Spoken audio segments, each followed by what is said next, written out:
everyone, welcome to my channel Ruby Sisters. ఇవాళ వీడియోలో పక్కా ముస్లిం స్టైల్లో కట్టాని ఎలా చేయాలో చూసేద్దాం.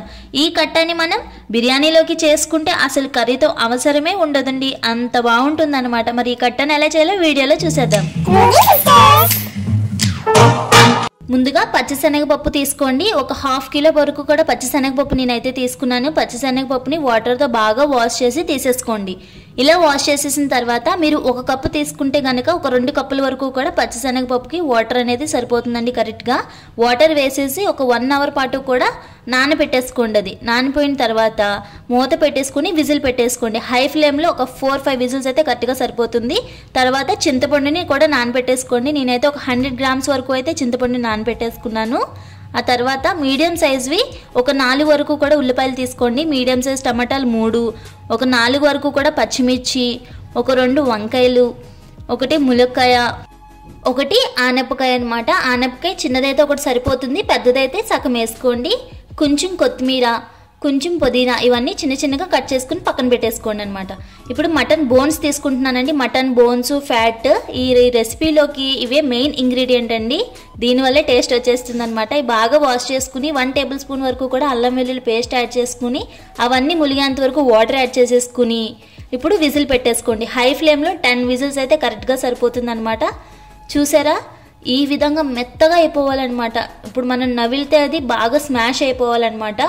అంత ఇదిగా మనం బాగా ఉడకపెట్టేసుకోవాలి. ఇలా ఉడకపెట్టేసుకుని ఆ వాటర్ ఉంచేసుకోండి, అసలు మీరు పాడేయద్దు. ఆ వాటర్తో అలా పక్కన పెట్టేసుకోండి. ఇప్పుడు మీరు ఏ గిన్నెతో అయితే కట్ట ప్రిపేర్ చేసుకుంటారో ఆ గిన్నె పెట్టేసుకుని ఒక 4-5 టేబుల్ స్పూన్ వరకు ఆయిల్ యాడ్ చేసుకుని ఉల్లిపాయ పచ్చిమిర్చి వేసేసి ఉల్లిపాయ పచ్చిమిర్చి లైట్గా సాఫ్ట్నెస్ వచ్చిన తర్వాత ఉడకపెట్టుకున్న బోన్స్ యాడ్ చేసేసుకోండి. వాటర్తో యాడ్ చేసేసుకోండి. ఒక 10 నిమిషాల పాటు మూత పెట్టేసుకోండి. మూత తీసుకుని 1 టేబుల్ స్పూన్ అల్లం వెల్లుల్లి పేస్ట్ యాడ్ చేసేసేయండి. ఇప్పుడు మనం కట్ చేసి పెట్టుకున్న వెజిటేబుల్స్ అన్నీ కూడా అందులో యాడ్ చేసేసేయండి. వంకాయలు, టమాటా, ములక్కాయ, ఆనపకాయ ఇవన్నీ కూడా ఈ విధంగా కట్ చేసుకోండి. అంతంత సైజ్ కట్ చేసేసుకుని అవన్నీ కూడా అందులోకి యాడ్ చేసేసేయండి. ఇలా యాడ్ చేసేసుకుని మొత్తం అంతా కూడా గిన్నెలోకి స్ప్రెడ్ చేసుకోండి. ఎందుకంటే ఈవెన్గా కుక్ అవ్వాలి కాబట్టి అవి ఈ విధంగా మొత్తం స్ప్రెడ్ చేసేసుకుని మూత పెట్టుకుని కవర్ చేసేసేయండి. ఒక 10 నిమిషాల పాటు కవర్ చేసుకుంటే సరిపోతుందన్నమాట. 10 నిమిషాలకు ఒకసారి తీసుకుని ఈ విధంగా కలిపేసుకోండి. మొత్తం అంతా కూడా ఇలా కలిపేసుకుని అందులో గుప్పుడంతా కొత్తిమీర, పుదీనా 2 గుప్పుడంతా సరిపోతుంది, అవి వేసేసుకోండి. అవి వేసుకుని మళ్ళీ మూత పెట్టుకుని ఒక 2 నిమిషాల పాటు కవర్ చేయండి. 2 నిమిషాల తర్వాత మూత తీసుకుని ఒక 1/2 టేబుల్ స్పూన్ వరకు కూడా పసుపు యాడ్ చేసుకోండి. ఒక 2 టేబుల్ స్పూన్ వరకు కూడా కారం యాడ్ చేసుకోండి. మీ రుచికి తగినంత సాల్ట్ యాడ్ చేసేసుకోండి. సాల్ట్ యాడ్ చేసేసుకుని ఒకసారి ఈ విధంగా స్పైసెస్ అన్నీ కూడా కలిసేలాగా కలిపేసుకోండి. కట్టా అంటారు, దాల్చా అంటారు, కలియా అని కూడా అంటారనమాట. ఈ రెసిపీ ముస్లిమ్స్ స్టైల్ కాబట్టి చాలా టేస్టీగా ఉంటుంది. అయినా ముస్లిమ్స్ బిర్యానీ కట్ట అయినా సరే టేస్టీగా ఉంటాయి కదండి, అందరూ అనుకునేది అది.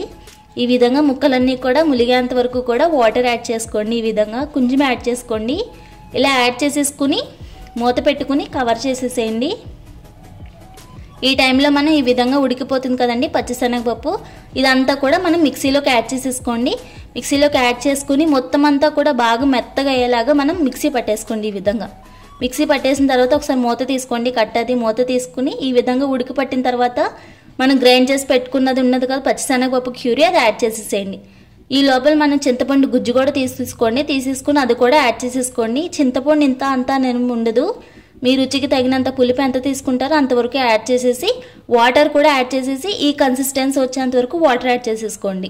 ఇప్పుడే పులుపు ఉప్పు అన్నీ చూసేసుకోండి. మూత పెట్టి కవర్ చేసేయండి ఒక 10 నిమిషాల పాటు కూడా. ఈ విధంగా ఉడుకు పడుతుంది కదండి. ఇలా ఉడుకు పట్టిన తర్వాత చిన్నది బెల్లం ముక్క యాడ్ చేసుకోండి, టేస్ట్ ఇదే ఇస్తుంది. చిన్న బెల్లం ముక్క యాడ్ చేసేసుకుని మళ్ళీ మూత పెట్టేసేయండి. టైం అనేది పడుతుందండి మరగడానికి. ఈ కన్సిస్టెన్సీ వచ్చేంత వరకు మరగబెట్టుకుంటే కట్టా రెడీ. బిర్యానీలోకి కట్టా వేసుకుని తింటుంటే మధ్య మధ్యలో బోన్స్ తగిలి ఆ ఫ్లేవర్ వస్తుంటే బోన్స్లోంచి అబ్బా చెప్తుంటే నాకే నోరు ఊరిపోతుందండి. మీరే ఒకసారి ట్రై చేసేయండి. ఎలా ఉందో కామెంట్ సెక్షన్లో ఈ రూబీ సిస్టర్స్కి చెప్పేసేయండి. Thanks for watching.